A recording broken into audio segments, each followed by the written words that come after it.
Bom dia! E aí, pessoal? Como é que estamos? Esse escurinho aí, será que vai atrapalhar vocês?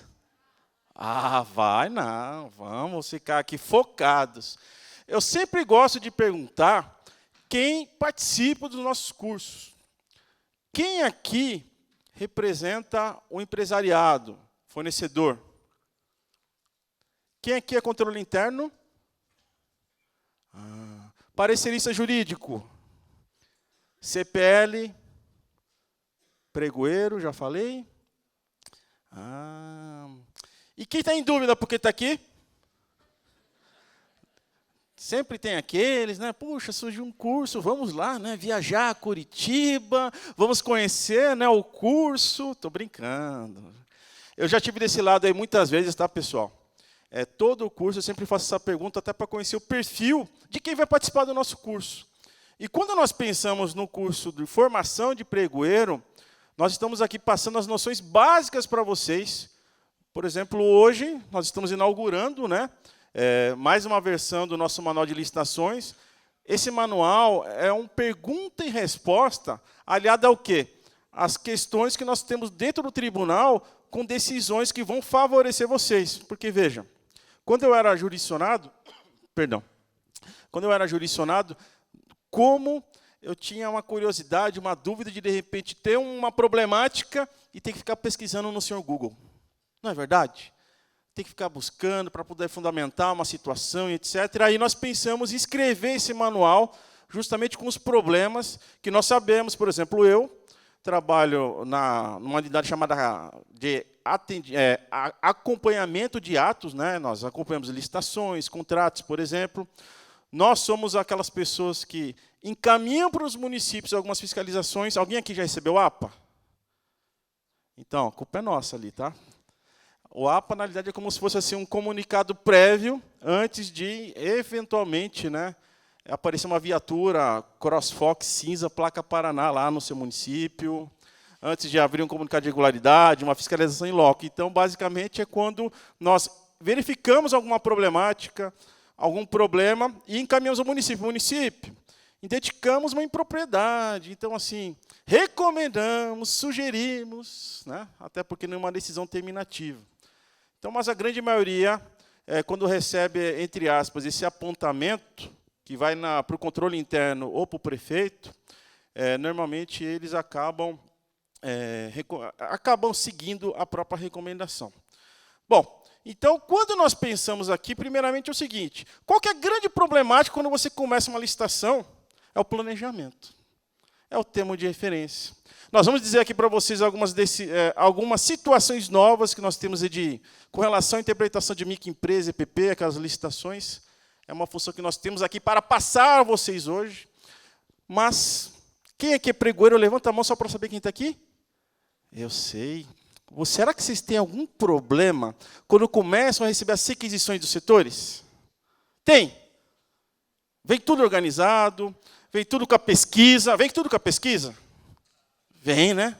Tudo certinho. Eu não preciso verificar se a pesquisa realmente veio com 3 orçamentos ou veio com um orçamento. Essa questão. E o mito dos 3 orçamentos? Nós vamos falar sobre isso hoje também. Pois bem, então, esse aqui, basicamente, é o que nós vamos discorrer com vocês hoje, quanto ao planejamento e termo de referência. Se, logo ali no começo, o meu pedido veio com uma imperfeição, provavelmente nós vamos ter muitos problemas no futuro. Vejam, partindo do pressuposto do Peter Drucker aqui, o planejamento não diz respeito a decisões futuras, mas às decisões do presente.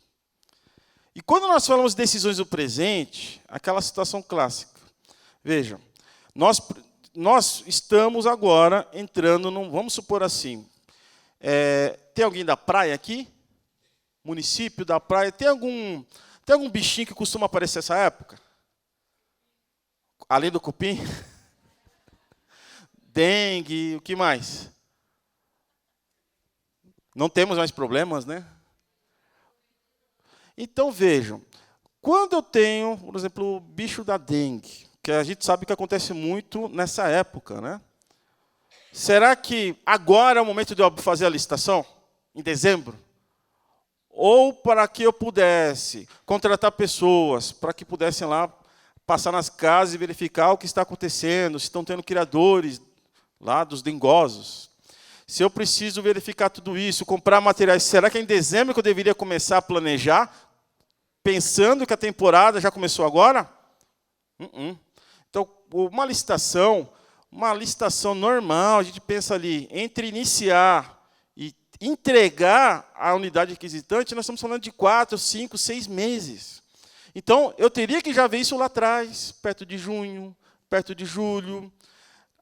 As unidades requisitantes já deveriam passar isso já ao setor, digamos lá, do pregoeiro, da própria CPL.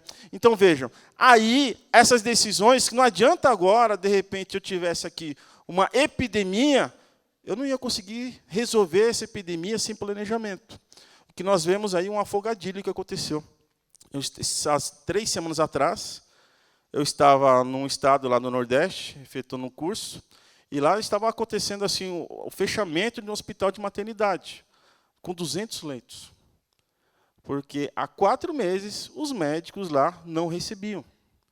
Então, vejam, e aí vem todo aquele acalamento popular, etc., porque isso aconteceu justo agora. Então, vejam, muito do que se acontece é que você pode estimar errado o que você tem, mas principalmente quando você tem o quê? Falta de planejamento. E quando nós falamos planejamento, o que é importante pensar aqui? Estamos em qual ano, pessoal?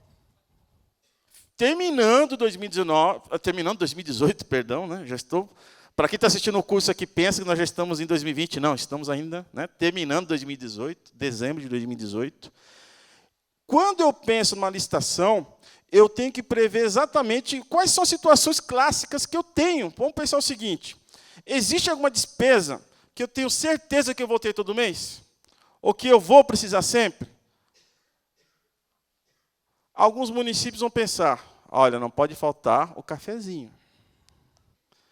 Outros vão pensar, não pode faltar a água mineral, não pode faltar o papel sulfite. Vejam, aquelas situações comezinhas. Só que não adianta nada nós buscarmos isso sem saber exatamente. Tá, papel sulfite que é o mais simples. Eu lembro uma vez que eu trabalhei no município, foi meu primeiro emprego público, e fizeram uma licitação de papel sulfite. Lançaram lá, era um pregão presencial na época, hoje eles fazem só eletrônico, e lançaram papel sulfite. Será que faltou alguma especificação? Faltou se era 4, se era 5, se era um A, alguma coisa, aí lançaram a licitação. Teve um fornecedor que ganhou os itens, né? E quando ele foi entregar, ele entregou tudo com papel A5. E o município não quis receber. Não, eu preciso de A4, tá? Mas no seu termo de referência não falou o tamanho. E você aceitou minha proposta. E o município foi obrigado a aceitar. Lógico que as crianças lá daquele município adoraram, porque ganharam muitos papéis para começar a riscar ali, né, o giz. Mas aí o município teve que depois fazer uma licitação de porque tinha feito uma licitação errada. Porque planejou errado. Especificou errado. Quantas licitações efetuamos é que nós verificamos. E eu não estou falando isso aqui do Paraná, não. A gente viaja muito o país aí, vê algumas licitações assim que, quando entrega os produtos, o que está errado não é entrega, não é amostra, mas ali, ó, o que você planejou para receber aquele tipo de produto? O planejamento numa licitação parece uma coisa linda, né? É uma linha reta, será? Acontece algum problema? Tipo, impugnação, vamos pensar assim, uma ação judicial. Vamos pensar mais um pouquinho. O Tribunal de Contas vai mandar um encaminhamento solicitando informações, recomendando ajustes no edital. Uma cautelar do Pleno no Tribunal de Contas suspendendo a licitação. Nós temos aí muitos percalços. E esses percalços aqui são realidades que todos têm. Só que nós podemos sempre melhorar. Não pensem que nem nós, por exemplo, assim, eu trabalhei em município, eu trabalhei em estado, sou oriundo ultimamente do governo federal, estou aqui já no Tribunal de Contas há 6 anos. Eu posso dizer para você que não teve um órgão que eu trabalhei que eu pudesse falar, nossa, aqui eu tive uma licitação perfeita, mas o que ocorreu foram licitações que foram aperfeiçoadas. A administração pública ela precisa ser cada vez mais profissionalizada. E o que nós estamos vendo, isso está acontecendo. Vamos pensar o seguinte, a grande, assim, o que nós queremos quando efetuamos um pregão, o que nós queremos quando nós fazemos uma outra modalidade de licitação, seja a concorrência, tomada de preço, é contratar bem. Mas uma situação que eu gostaria que vocês refletissem é que, muitas vezes, o que a administração contrata, e ela coloca ali dentro do seu planejamento, ela coloca ali dentro da sua métrica, é contratar barato. E quando eu contrato barato, sem especificação correta, eu corro o risco de receber o quê? Um objeto ruim. Quem já recebeu caneta que não escreve? Quem já recebeu cola que não cola? Quem já recebeu clipe que dá um tempo já enferruja? Quem já recebeu grampeador que não grampeia? Made in China, tal. Vejam, muitas vezes, mas espera aí, como é que eu faço para não ter esse tipo de produto? Primeiro, você tem que especificar bem o seu produto. Mas, Gerard, eu posso colocar lá uma marca de um produto? Olha, só vou receber caneta Bic. Não, não é isso. Você pode até ter especificação similar a uma caneta, porque nós sabemos que não é só essa marca de caneta que tem esse tipo de especificação, mas, principalmente, qual que é a motivação? Esses dias, veio um ente nos procurar, foi uma licitação que nós estávamos acompanhando, eles estavam contratando tubulações, e eles gostariam de... aí teve uma reclamação e etc., porque estavam contratando tubulação de aço. Era muito mais caro do que de plástico. Mas veja, a administração pública, quando nós fomos analisar o edital, ela conseguiu justificar o quê? Que se eu contratar o de aço, ele tem uma durabilidade de anos muito maior, e ele colocou quantos anos era diferente com relação ao plástico. Entenderam? Então, o que acontece? Ele motivou e justificou porque ele precisava de uma situação como aquela. É diferente quando você tem, sabe o quê? Licitações como veículo. Eu preciso contratar veículo.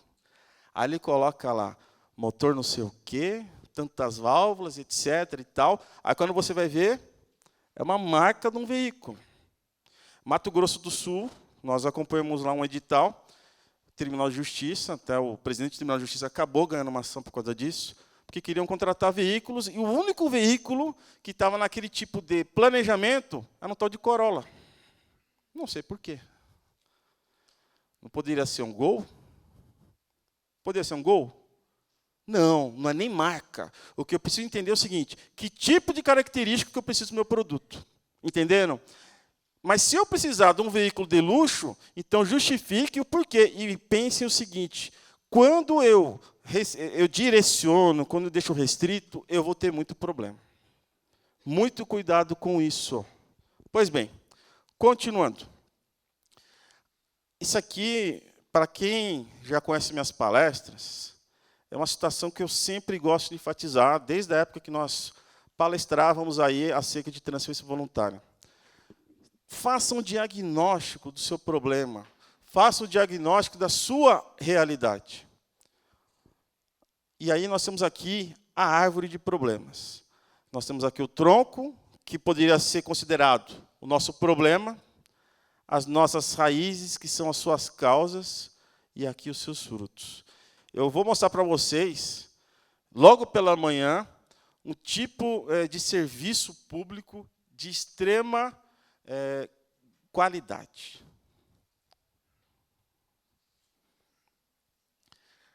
Isso aqui é digamos assim, uma área. De qual área, pessoal? Saúde. Existem muitos problemas na execução de serviço público, em regra. Que tipo de problema nós estamos tendo aqui?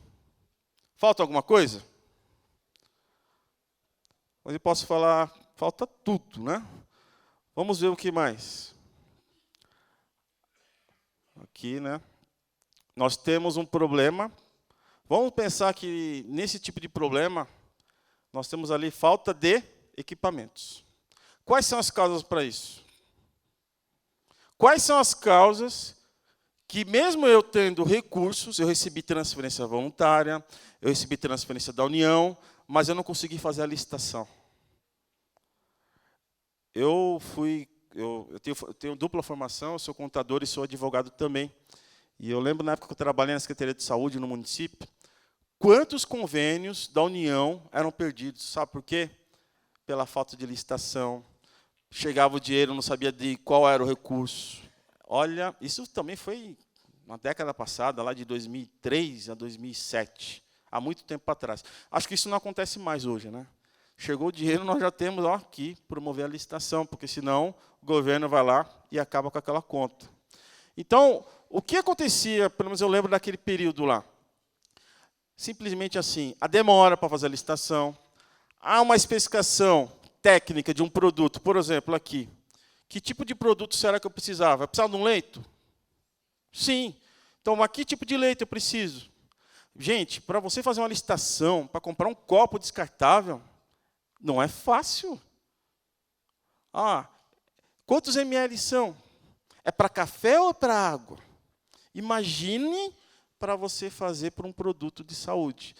E se você especifica errado, se você especifica de uma maneira muito genérica, ou simplesmente, isso acontece, eu gosto de enfatizar que essas coisas acontecem muito na Suíça. Eu faço um edital Ctrl+C, Ctrl+V. E não é incomum você olhar o edital, ver que o município é de um, e quando você lê o edital, ele já está de outro.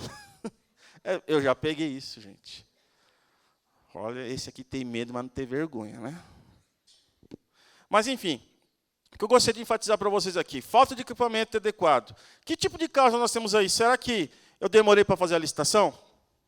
Eu tive impugnação? O meu órgão requisitante não fez a pesquisa de mercado correta para que eu pudesse estimar os preços? Ele me mostrou só um orçamento, me mostrou só 2 orçamentos, eu preciso de 3. Aliás, será que eu preciso apenas de 3 orçamentos? Nós vamos falar isso hoje com vocês. Nós temos uma lenda, lógico assim. Há muito tempo, a doutrina, a jurisprudência, e eu falo jurisprudência até porque aqui o nosso órgão, o Tribunal de Contas, também enfatizava isso, enfatiza também a questão, né, da métrica dos 3 orçamentos. Mas onde está escrito na lei que eu preciso de 3 orçamentos? Ou eu preciso de preços de mercado? Nós vamos falar sobre isso. Bom, e com relação ali às consequências são visíveis, né?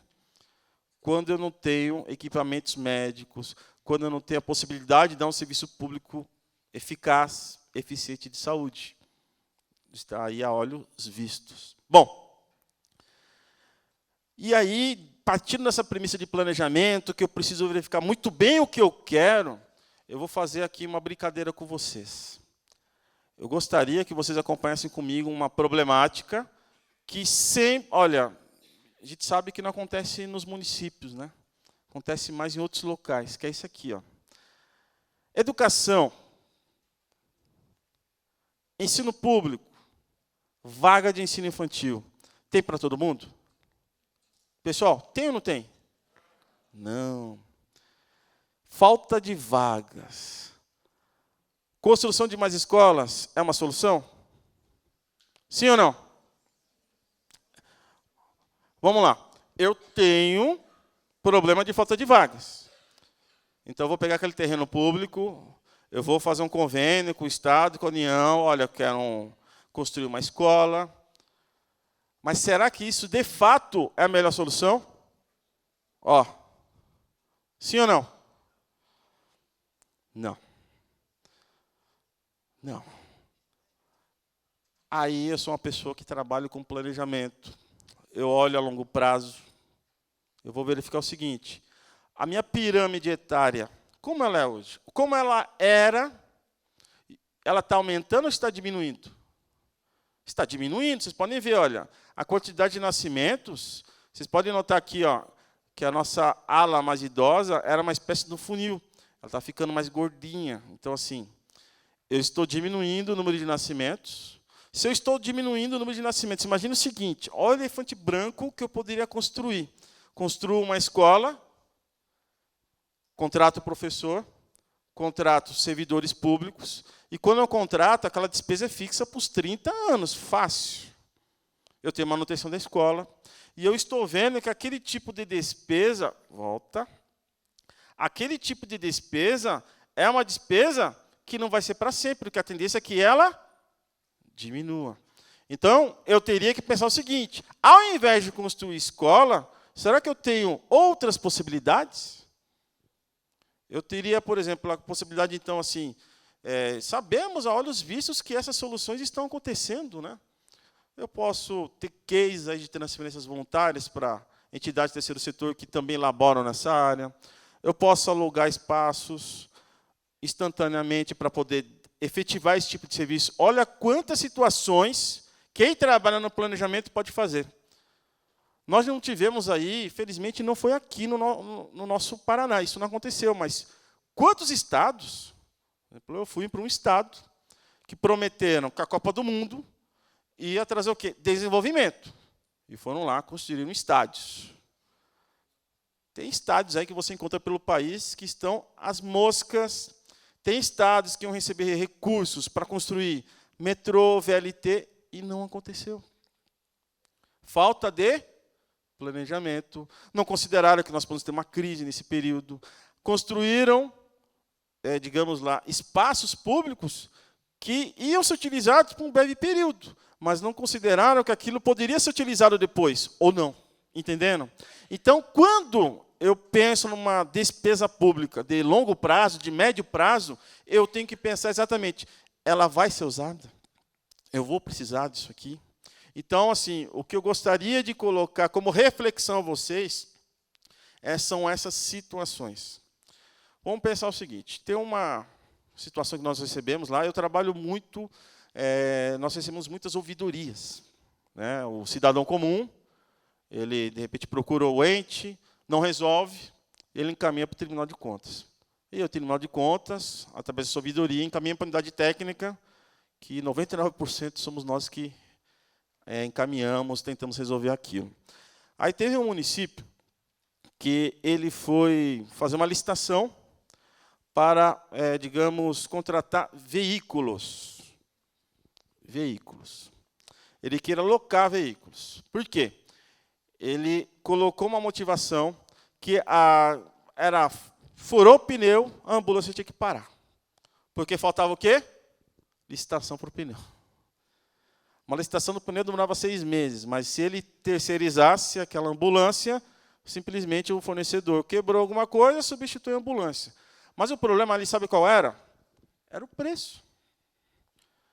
R$40 mil a alocação da ambulância. Se você fosse buscar no mercado, não passava de 300 no ano. Próprio. Então, se você multiplicasse 40 mil por 12, daria 480 mil. Então, assim, tem aquela questão do custo versus benefício. Essa contratação, essa alocação é eficiente? Não. Então, mas assim, aí vem lá a justificativa do ente. Não, mas é porque eu passei, fui para o mercado, peguei 3 orçamentos e fiz uma média. Mas não adianta simplesmente você passar essa culpa para o fornecedor e não fazer uma reflexão se aquele preço é de mercado. E é fácil fazer esse tipo de pesquisa. Eu, falando particularmente, amanhã estou de férias e eu vou ter que locar um carro.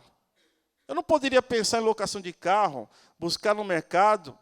Eu não posso usar a internet para fazer pesquisa de mercado, pessoal? Mas Girardi, uma coisa é o particular locar, é o particular contratar. Outra coisa é a administração pública. Epa, não é isso. A lei não prevê isso.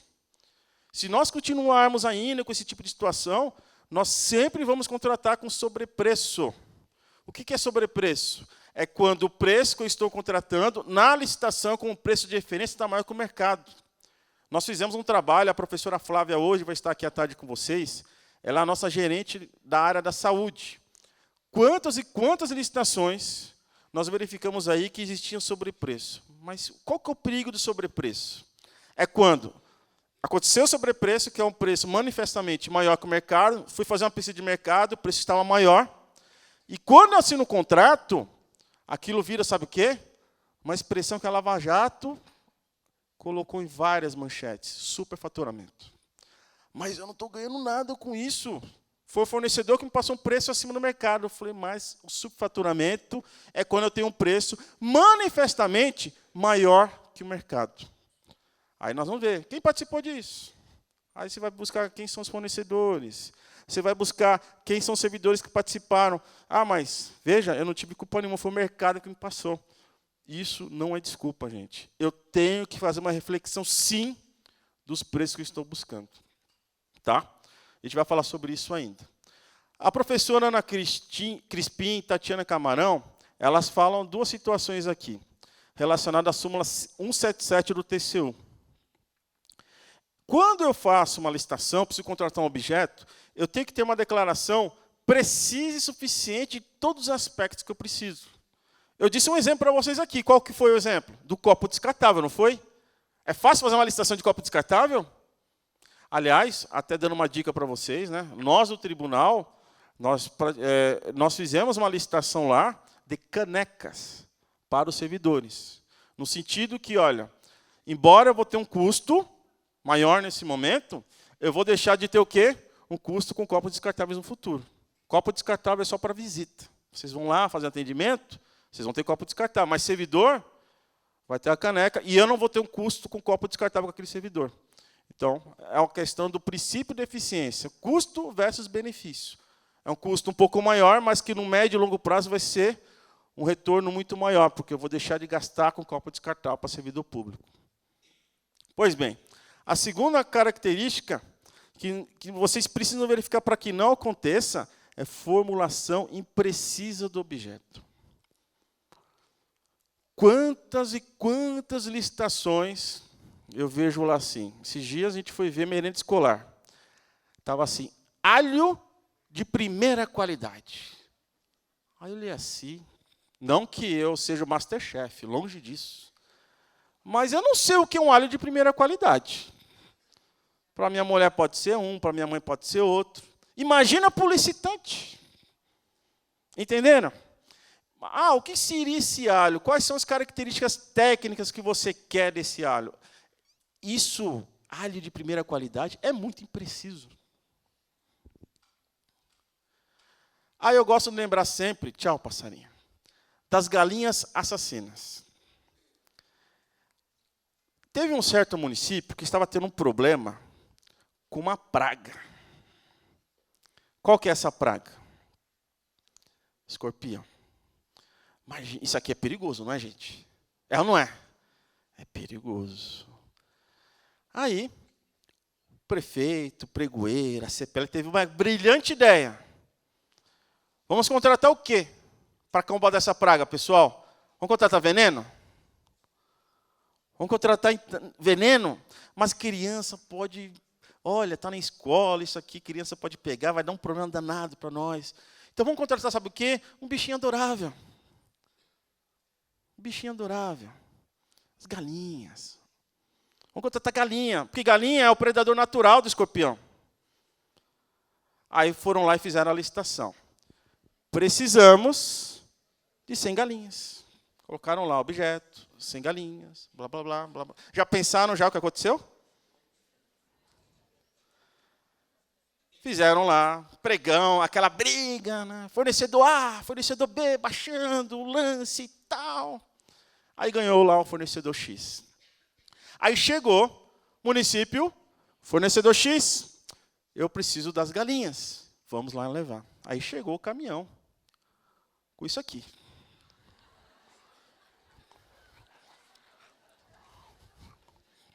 O que aconteceu? O edital não previa se era vivo ou morto. Então chegaram lá 100 galinhas congeladas. A merenda escolar deve ter adorado. Aí fizeram a licitação novamente, né? Aí colocaram galinhas vivas. Olha um exemplo. Isso aqui, gente, aconteceu no Brasil, tá? Não foi no Paraná, fiquem tranquilos. Foi num estado lá do Nordeste. Gente, por quê? Eu tive, no meu termo de referência, no meu planejamento, eu tinha um problema, mas eu não consegui colocar para o papel exatamente o que eu queria, que era um predador vivo, não um predador morto, para servir de canja de galinha. Não é isso que eu precisava. Essa reflexão nós temos que fazer sempre. Eu tenho que deixar cada vez mais claro ao meu licitante o que eu estou comprando,